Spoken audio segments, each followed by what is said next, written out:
Hello, Alva. Welcome to today's Daily Bible Bite. We're in the book of Genesis in chapter 38. Here's how it goes. It came about at that time that Judah departed from his brothers and visited a certain Adulamite whose name was Hira.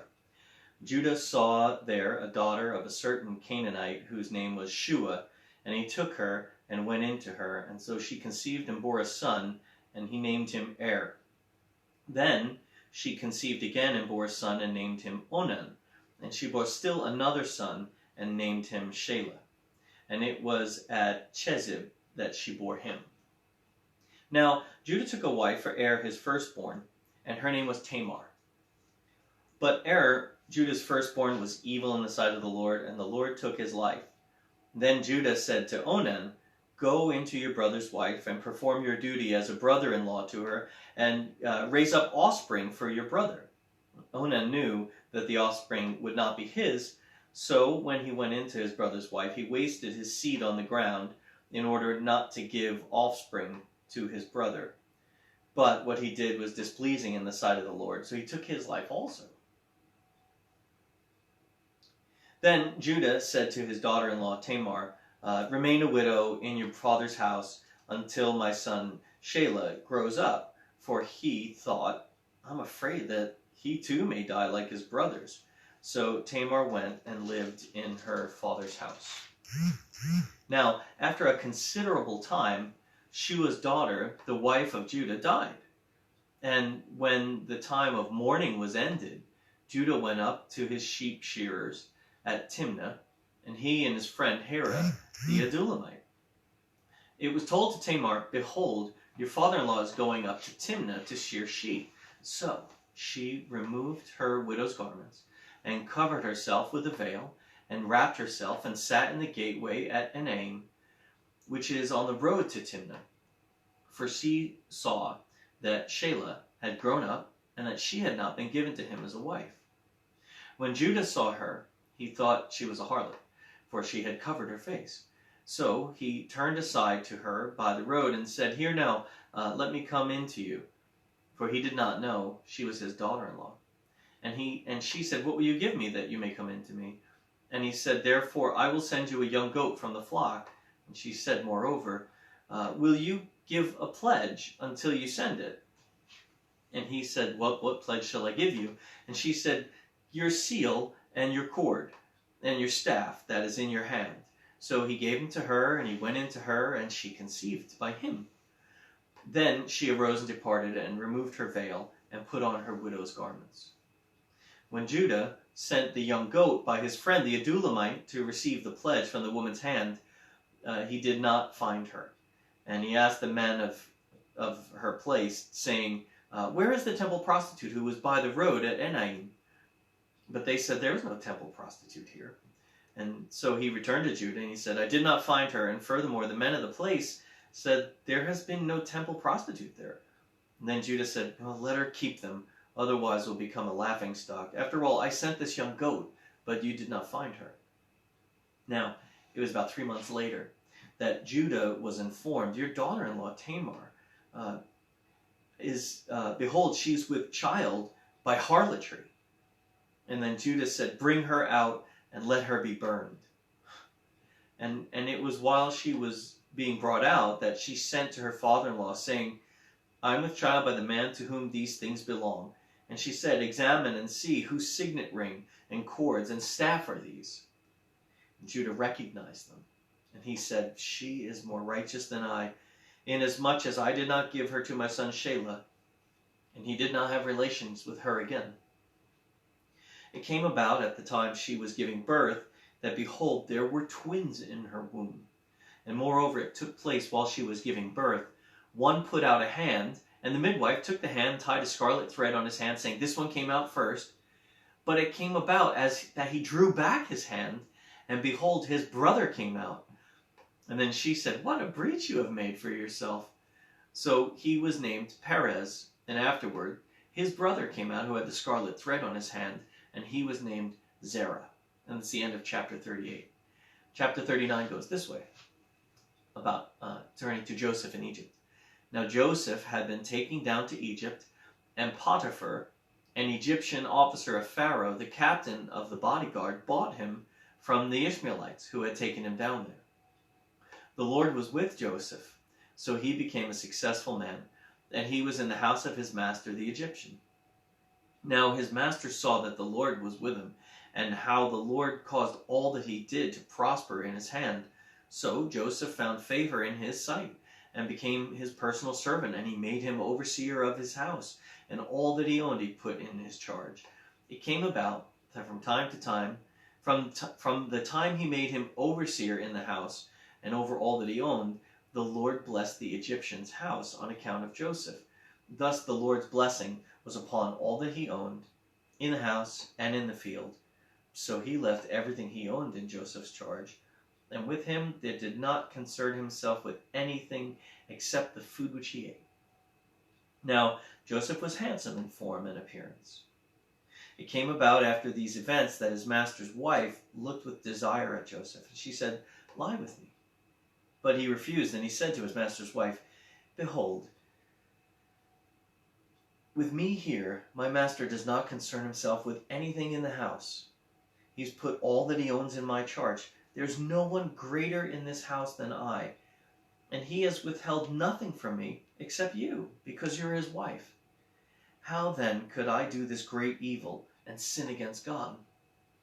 And as she spoke to Joseph day after day, he did not listen to her to lie beside her or to be with her. Now it happened that one day that he went into the house to do his work, and none of the men of the household were inside there. She caught him by his garment, saying, "Lie with me." And he left his garment in her hand and fled and went outside.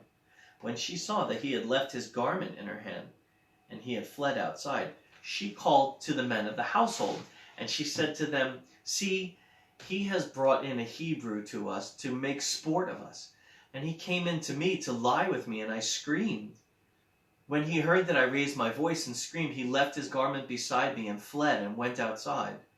So she left his garment beside her bed until his master came home. Then she spoke to him with these words, "The Hebrew slave whom you brought to us came to me to make sport of me. And as I raised my voice and screamed, he left his garment beside me and fled outside." Now, when his master heard the words of his wife, which she spoke to him, saying, "This is what your slave did to me," his anger burned.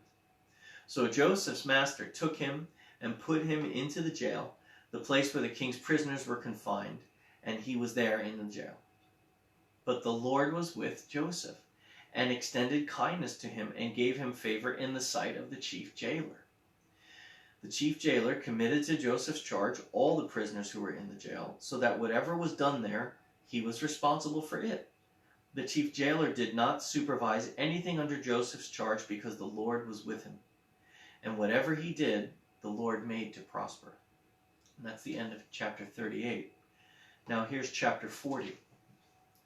Then it came about after these things that the cupbearer and the baker for the king of Egypt offended their lord, the king of Egypt. Pharaoh was furious with his two officials, the chief cupbearer and the chief baker.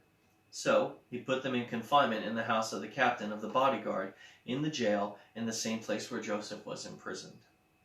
The captain of the bodyguard put Joseph in charge of them, and he took care of them, and they were in confinement for some time.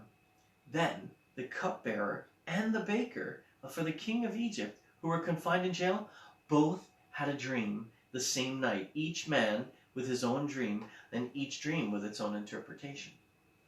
When Joseph came to them in the morning, he observed them. Behold, they were dejected.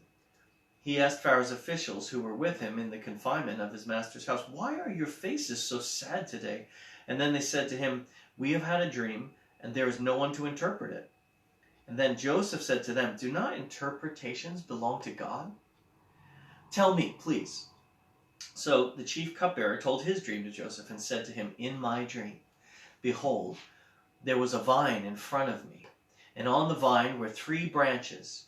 And as it was budding, the blossoms came out, and the clusters produced grapes. Now Pharaoh's cup was in my hand. So I took the grapes, and I squeezed them into the cup, and I placed the cup in Pharaoh's hand.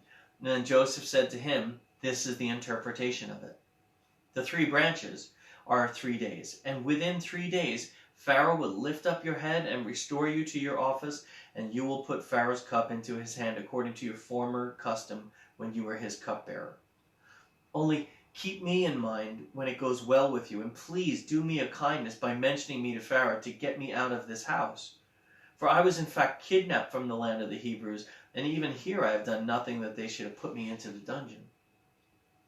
Well, when the chief baker saw that he had interpreted favorably, he said to Joseph, "I also saw in my dream, and behold, there were 3 baskets of white bread on my head, and in the top basket that there were some of all sorts of great goods for Pharaoh, and the birds were eating them out of the basket on my head." And then Joseph answered and said, "This is my interpretation. The 3 baskets are 3 days. Within 3 more days, Pharaoh will lift up your head from you and will hang you on a tree, and the birds will eat your flesh off you."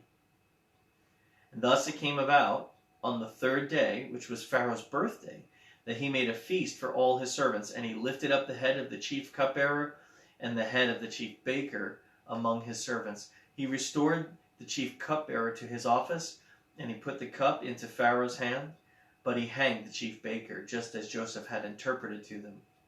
Yet the cupbearer did not remember Joseph, but forgot him. And that's the end of chapter 40 in Genesis. Now, we're reading Matthew chapter 13, starting at verse 36, which is the explanation of the parable of the tares. So I thought it'd be appropriate to just read the parable of the tares again. So Matthew chapter 13, verse 23 to 30 says this. Jesus presented another parable to them, saying, "The kingdom of heaven may be compared to a man who sowed good seed in his field. But while his men were sleeping, his enemy came and sowed tares among the wheat and went away. But when the wheat sprouted and bore grain, and the tares also became evident, the slaves of the landowner came and said, 'Sir, did you not sow good seed in your field? How then does it have tares?' And he said to them, 'An enemy has done this.' The slaves said to him, 'Do you want us to go then and gather them up?' And he said, 'No, not for while you are for while you are gathering up the tares, you may also uproot the wheat with them. Allow both to grow together until the harvest. And in the time of the harvest, I'll say to the reapers, first gather up the tares and bind them in bundles to burn them up, but gather the wheat into my barn.'" So that's the parable of the tares. And now in verse 36 of chapter 13 in Matthew, here's the explanation. Jesus left the crowds and went into the house, and his disciples came to him and said, "Explain to us the parable of the tares in the field." And he said, "The one who sows the good seed is the Son of Man, and the field is the world. And as for the good seed, these are the sons of the kingdom, and the tares are the sons of the evil one. And the enemy who sowed them is the devil.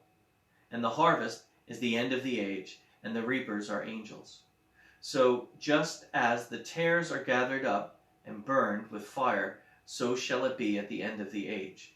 The Son of Man will send forth his angels, and they will gather out of his kingdom all stumbling blocks and all those who commit lawlessness, and will throw them into the furnace of fire.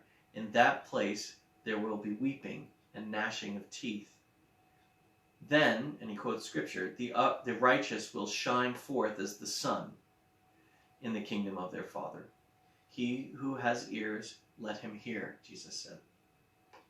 He also said, "The kingdom of heaven is like a treasure hidden in the field, which a man found and hid again, and from joy over it he goes and sells all that he has and buys that field." Again, the kingdom of heaven is like a merchant seeking fine pearls, and upon finding one pearl of great value, he went and sold all that he had and bought it.